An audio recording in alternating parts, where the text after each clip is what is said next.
So now, go ahead and reveal my number 7. Alrighty. That's nothing. The Sideline Story. Wow, that's surprising to me. Now, the Sideline Story to me, the reason why it's last, and just to get it out of the way, I'll probably give this one a 7 out of 10 too. I think that this was his first, like, this is kind of him selling out. Like, when I don't go to this album a lot, and the songs that I do go to are like In the Morning and that's horrible. You don't like In the Morning? That's one of my least favorite songs off that. I think I like it, especially the one with Drake. If you remember, dude, Drake like Drake and J. Cole coming up together in like 2009, and like I think I like it for the nostalgia. You don't like them together. To me, fuck, I forgot what I was gonna say. Whoops. Well, you say you don't like them together, so why don't you like them together? Yeah. I don't like them together. No, not that I don't like them together. I don't on that song, but there was a In the Morning without him. Oh yeah, a third verse, and that's the one. Yeah, that's the one that I third really J. Cole enjoyed. verse, yes, and then so to me, I always looked for that. And then when the album, because we heard that song way before the fucking album came out, and for me, when that song came out and Drake was on it, I was like, "What the fuck? Where's J. Cole's third verse at?" So I missed it. Is what I mean, I guess, by that. I missed the third verse. Now I don't even fucking remember because I can't find it. You go try to find that. It's on Friday or the warm up, isn't it? No, it's on. Or is it on Friday Night Lights? No, I don't think it's on there anymore. We'll have to look. I think the original version for sure is on one of those. I think it's on the warm up. But yeah, the Drake version is on Sideline Story. Yeah, and I just missed his verse. It might just be more nostalgia for me than anything, because I don't listen to that song now. Like, I'm trying to let the goosebumps on the inner thigh show. I'm not all like, ooh. No, it don't hit the same. Yeah, it might just be nostalgia for me. But like when I was re-listening to it, like Lights Please comes on, I think right after that. I think it's In the Morning. Yeah, it's either or. Which is like this song about like sex or whatever. Yeah. Kind of. I mean, well, it definitely is. And then right after it's Lights Please about like, you know, about him trying to convince this girl that like, oh, there's more to him than just like sex. So like it's kind of like contrasts.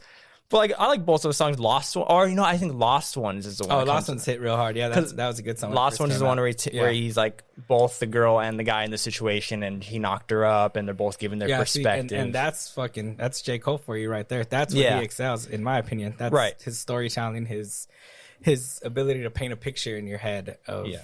You know, what he's saying. Yeah, because he is a pretty good storyteller. Yeah, hell yeah. He kind of got away from that a little bit. But anyway, the reason why it's so low is because there are so many songs in here, like Mr. Nice Watch, trash. Yeah, that one can get out of here. Even like the intro, like Dollar in the Dream 3 is nothing like Dollar in the Dream Part 1 and 2. Like 1 and 2 is just bars. 3 is kind of like just like an intro to the album. Yeah. Like it just feels like Workout, Can't Get Enough, like are the singles. And Workout, I like Workout. He doesn't like Workout. He talks shit about it, about selling out and all that. Yeah.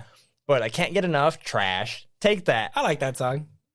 All right. Well, but let's talk about the serious side of that album, though. What about the actual song, the Sideline Story? Yeah. So that was one of my favorite songs. That's probably the best song on there. Yeah. But yeah, for my highlights on here, I have the interlude / Sideline Story. Yeah. It feels like there's a J. Cole, like an actual J. Cole album he wanted to make in there.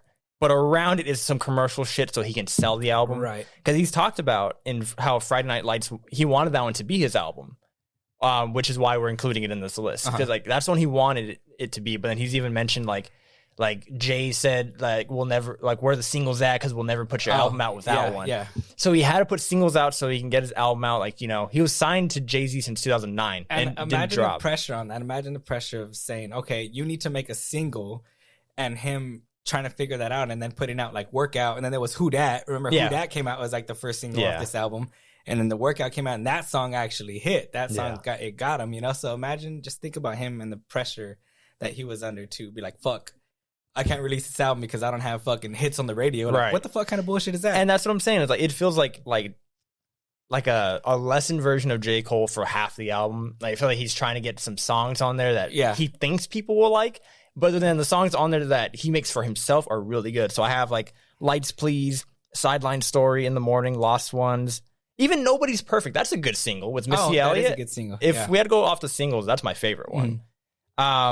Even like Never Told. So yeah, I want to talk about Never Told. Never Told is one of my top favorite songs off that album, and even off my top 10 list. That's some real shit, huh? Yeah, Doc, I love what he talks about. It's super relatable. And you know, you asked earlier what was why do we think that we like J. Cole so much? And, you know, everybody has their own different shit that they go through and experiences in life. But I feel like growing up or whatever, there's a lot of shit that he talks about that I do relate to and that I do, even now as a man and doing things through life, I can go back and listen to this shit and kind of relate to it. And Never Told is a perfect example of that.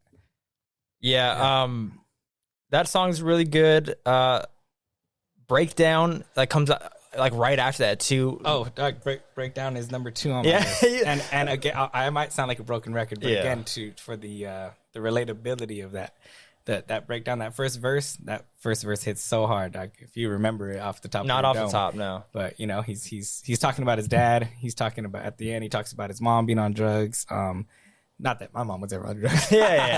But at least that first verse, But then, like, even if it doesn't directly relate to you, you probably know somebody who it does. Like, you can at least like feel what he's talking about. And I think that's why we like him so much, is that he's like big brother J. Cole. Like, that's always like the aura around him that he's carried, where it's, you know, even when he wasn't one of the top 3 rappers, it felt like, okay, well, this guy's in it for me. Like, I can relate to this guy. And it was almost like I think Logic has a bar where he says something about like, oh yeah, big J. Cole fan, Logic, being your like best kept little secret, you know, and that you almost don't want people to get on all him and fucking glorify him like that either, and you don't want him to get big and blow up because you know that he's fucking something special, if you will. Now I'm gonna put you on blast a little bit because it was hilarious. I wish I maybe I'll edit in a screenshot of our text. No, I won't.